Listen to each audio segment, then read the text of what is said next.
जय माता दी। बड़ों को मेरा चरण स्पर्श और छोटों को मेरा प्यार। आशा करती हूँ आप सभी लोग स्वस्थ होंगे। सोमवती अमावस्या, मौनी अमावस्या पर क्या क्या उपाय करने हैं और किस प्रकार करने हैं, इसका क्या फल है, ये सभी मैं आपको पहले ही बता चुकी हूँ और आशा करती हूँ आप सभी ने वो वीडियो देखी भी है, क्योंकि आपके कमेंट्स और लाइक्स बताते हैं कि आप लोगों को वो वीडियो बहुत पसंद आई। मेरे द्वारा दी हुई जानकारी आप लोगों को पसंद आ रही है, इस बात के लिए आप लोगों का तहे दिल से शुक्रिया।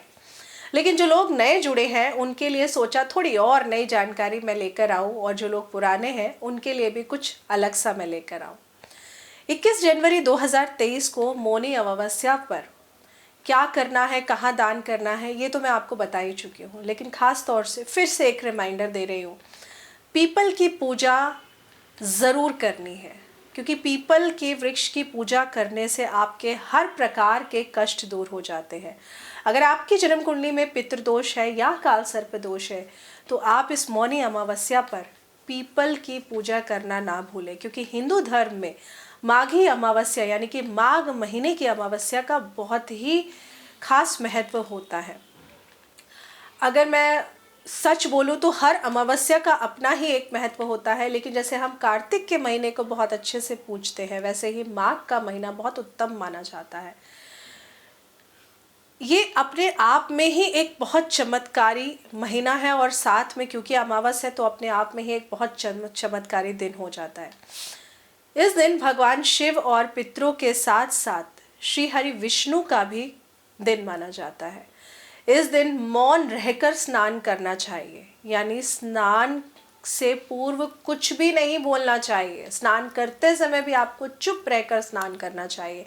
अगर भगवान का स्मरण करना है आपको, जो लोग नहाते टाइम अपने इष्ट को याद करते हैं, तो मन ही मन याद करिए, मुंह से आवाज़ नहीं आनी चाहिए। मौन रहकर ही भगवान का और पितरों का स्मरण करना बहुत ही उत्तम माना जाता है मौनी अमावस्या पर। मौनी का अर्थ ही आप समझ जाइए, मौन रहना, और मुनि से भी है, यानी इस दिन कम बोले और उचित भर बोले, जितना ज़रूरी हो सिर्फ उतना ही बोले। ऐसा माना जाता है कि मौनी अमावस्या के दिन गंगा स्नान और दान करने से अनजाने में हुए पाप हमारे कट जाते हैं, मिट जाते हैं, और कष्टों से हमें मुक्ति मिलती है। साथ ही पितृदोष का भी निवारण होता है। जीवन में सफलता एवं उन्नति पाने के लिए मौनी अमावस्या के दिन दान पुण्य करना लाभकारी होता है। यदि किसी को पितृदोष हो तो ऐसा करने से परिवार में सुख शांति आपके घर में ज़रूर बसती है, अगर आप मौनी अमावस्या पर बताए हुए अनुसार दान करते हैं। बाकी अगर आपके जन्म कुंडली में पितृ ऋण होता है या काल सर्प दोष होता है, तो काल सर्प दोष जैसा कि मैंने कहा 12 तरीके के होते हैं, तो इनकी शांति तो आपको वर्ष में एक बार करानी निश्चय ही होती है। लेकिन ये डिपेंड करता है आपके ग्रहों की स्थिति पर। कुछ काल सर्प दोष में आपको पूजा 6 महीने में करानी होती है, कुछ में हो सकता है आपके ग्रहों की स्थिति की वजह से 3 महीने में भी करानी पड़ जाए, और कुछ में क्या पता साल भर कराने के बाद चीज़ें फिर भी आपकी सेटल रहे, बढ़िया रहे। अगर हम पितरों के निमित्त श्राद्ध कर्म नहीं करते हैं तो हमें कई प्रकार की समस्याएं आती हैं। इसके लिए मौनी अमावस्या के दिन स्नान करना, दान करना बहुत ही उत्तम माना गया है। मौनी अमावस्या के दिन ऐसा कुछ करें कि हमारी पूजा और पाठ, दान पुण्य से हमारे पितृ खुश होकर हमें आशीर्वाद दे, जिससे हमारी सुख समृद्धि में वृद्धि होती रहे। तो ऐसा क्या खास कर सकते हैं? पवित्र नदियों में स्नान करना बहुत उत्तम माना जाता है, लेकिन जो लोग नहीं जा सकते हैं उनको घर में ही गंगा जल डालकर अपने नहाने वाले जल में स्नान करना चाहिए। ऐसी मान्यता है कि मौनी अमावस्या के दिन सभी पवित्र नदियाँ, खासकर फिर से कहूँगी, गंगा नदी में स्नान करने से उत्तम पुण्य फल की प्राप्ति होती है। कहते हैं कि माँ गंगा के जल में भगवान विष्णु का वास होता है, इसीलिए इस दिन गंगा स्नान करने से अश्वमेघ यज्ञ करने के समान फल मिलता है। यदि आप किसी तीर्थ स्थान पर नहीं जा सकते हैं तो बहुत ही छोटा सा उपाय, घर पर ही सूर्योदय के पहले स्नान करें। अपने नहाने के पानी में थोड़ा सा गंगा जल मिला लीजिए और स्नान कर लीजिए। इससे पितृ आपके प्रसन्न होते हैं। नहाते टाइम अपने पितरों का स्मरण ज़रूर करिए। ब्राह्मणों को दान दें, ये बहुत ही उत्तम माना जाता है।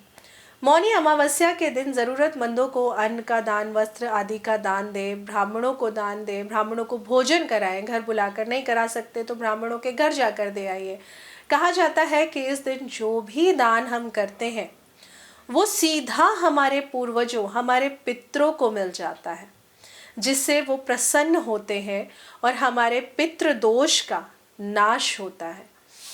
इस दिन गाय, कुत्ते, चींटी और कौओं को भी भोजन ज़रूर कराना चाहिए, क्योंकि ऐसा कराने से भी आप कई प्रकार के अपने अलग अलग ग्रहों को अच्छा करते हैं।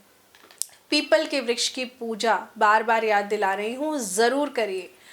मौनी अमावस्या के दिन पीपल के पेड़ की पूजा करना और ख़ास तौर से उस पर कच्चा दूध चढ़ाना बहुत उत्तम माना जाता है, क्योंकि आप दूध, पीपल वृक्ष को जब आप दूध से सींचते हैं तो ये बहुत बहुत बहुत उत्तम माना जाता है। पितरों को याद करते हुए आप कच्चे दूध से पीपल के वृक्ष को सींचिए। पितरों को याद करते हुए आप पीपल के वृक्ष के नीचे दीपक ज़रूर जलाइए। इससे माँ लक्ष्मी जी की कृपा भी आप सब पर ज़रूर बनी रहेगी, पितृ भी प्रसन्न रहेंगे। अगर आपकी जन्म कुंडली में काल सर्प योग है या फिर पितृ दोष है तो उससे मुक्ति पाने के लिए, मुक्ति से यहाँ मेरा मतलब है कि आप अगर अपनी रेगुलर पूजा नहीं करा पा रहे हैं तो आज मैं आप सबको उपाय जो बता रही हूँ आप इसको करिएगा ज़रूर। आप देखेंगे थोड़े समय के लिए इन दोष से जो आपके काम नहीं बन रहे थे वो ज़रूर बनेंगे। तो आज के दिन पीपल या फिर बरगद के पेड़ की पूजा भी आप कर सकते हैं। सबसे पहले जाकर आप पीपल या बरगद के पेड़ के पास जाइए, उनको हाथ जोड़कर प्रणाम करिए, क्योंकि पीपल के पेड़ में सभी देवी देवताओं का वास होता है। उसके बाद आप आसन पर बैठकर पीपल के जड़ में कच्चा दूध, जिसमें आप थोड़ी सी चीनी मिला सकते हैं, तांबे के पात्र में, स्टील के बर्तन में नहीं, तांबे के लोटे में कच्चा दूध और थोड़ी सी चीनी मिलाकर आप साथ में दही, शहद, थोड़ा सा गंगा जल मिला लीजिए। ये मिलाकर आप, कुछ चीनी नहीं है तो गुड़ भी मिला सकते हैं, ये मिलाकर के आप पीपल के वृक्ष में, पीपल की जड़ में चढ़ाइए। उसके बाद शुद्ध देसी घी का दीपक जलाइए। एक जनेऊ लेकर, जनेऊ आज आपको ज़रूर चढ़ाना है पीपल के वृक्ष पर, क्योंकि जैसा कि मैंने कहा पीपल के वृक्ष पर माँ लक्ष्मी का वास होता है और माँ लक्ष्मी के साथ में प्रभु श्री हरि विष्णु का भी वास होता है। तो ये जनेऊ जो आप चढ़ाएंगे ये आप पीपल पर नहीं, ये आप प्रभु श्री हरि विष्णु को चढ़ा रहे हैं। इसके उपरांत आपको ओम नमो भगवते वासुदेवाय मंत्र का जाप करना है। 108 बार बैठकर आप 108 बार इस जाप को कर लीजिए। ज़्यादा नहीं तो 108 बार कर लीजिए, लेकिन करिए ज़रूर। आज ये मौनी अमावस्या, आप देखिएगा ये छोटे छोटे उपाय करिए। किसी भी प्रकार का कष्ट आपके ऊपर क्यों ना आ रहा हो, लेकिन आज ये छोटे से उपाय करने से आप देखेंगे कि आपके बंद रास्ते जो नहीं खुल रहे थे, आपका दिमाग बिल्कुल ब्लॉक हो गया था, आपको समझ नहीं आ रहा था, लेकिन आप देखेंगे कि आपको इसका परिणाम बहुत ही उत्तम मिलेगा। उपाय बहुत छोटे हैं लेकिन इसका परिणाम बहुत उत्तम मिलेगा। 108 बार आप ओम नमो भगवते वासुदेवाय का जाप करिए। फिर हाथ जोड़कर आप अपने पितरों से माफ़ी मांगिए कि अगर आपसे जाने अनजाने कोई गलती हो गई है तो वो आपको क्षमा करें, और अपने सुंदर सुखद भविष्य की कामना ज़रूर करिए उनसे और उनका आशीर्वाद ज़रूर प्राप्त करिए। बहुत छोटी छोटी चीज़ें बता रही हूँ करने के लिए, लेकिन ये छोटी छोटी चीज़ें आपको बहुत कुछ बड़ा बड़ा दिला सकती हैं। इसके बाद आपको दक्षिण दिशा की तरफ मुँह करके बैठना है, क्योंकि जब आप जाप करेंगे तो आपका मुख पूरब की तरफ होना चाहिए। जब आपका जाप कंप्लीट हो जाएगा फिर आप दीपक जलाएंगे। दीपक जलाने के बाद जब आप दीपक जलाएंगे तब आपका मुख दक्षिण की तरफ होना चाहिए, क्योंकि पितरों का वास हम दक्षिण की तरफ कहते हैं। तो जब आप पितरों का स्मरण करेंगे तो दक्षिण दिशा की तरफ आपको मुँह करना है और दक्षिण दिशा की तरफ मुँह करके आपको ज्योत जलानी है। घर के मुख्य द्वार पर भी आपको पीपल के वृक्ष पे आप सुबह ज्योत जला कर आएंगे, पीपल के वृक्ष पे आपको शाम को भी ज्योत जगानी है, लेकिन घर के मुख्य द्वार पर आप शाम के समय जब दो बेला मिल रही होंगी तब आप शाम के समय अपने पितरों के नाम का दीपक ज़रूर जलाएंगे, और वो भी आपको अपने घर के गेट, मेन गेट के बाहर पितरों के नाम का दीपक कभी भी घर के अंदर नहीं जलाना चाहिए, घर के बाहर जलाएंगे, और वो भी दक्षिण दिशा की तरफ जलाएंगे। मौनी अमावस्या के दिन गाय को हरा चारा खिलाना बहुत ही उत्तम माना जाता है।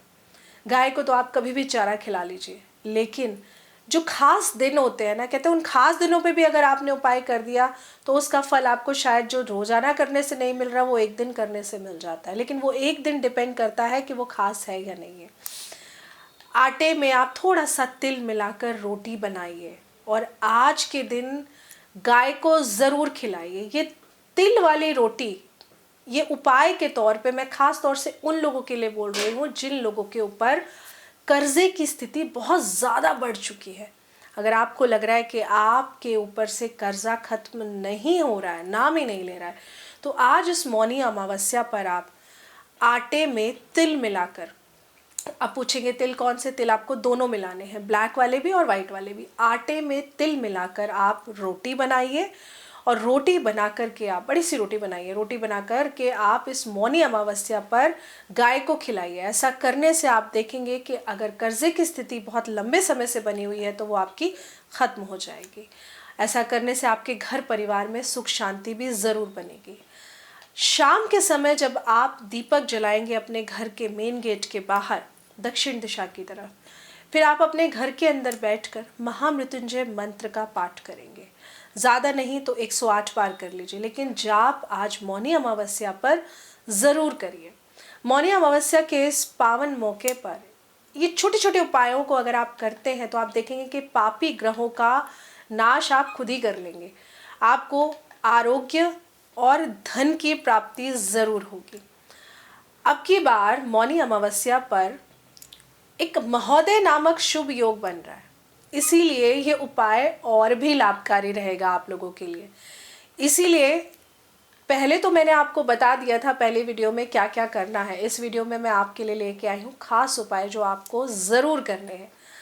तो इस मौनी अमावस्या पर आप ये छोटे छोटे उपाय कर कर अपनी ज़िंदगी को बहुत ही उत्तम बना सकते हैं।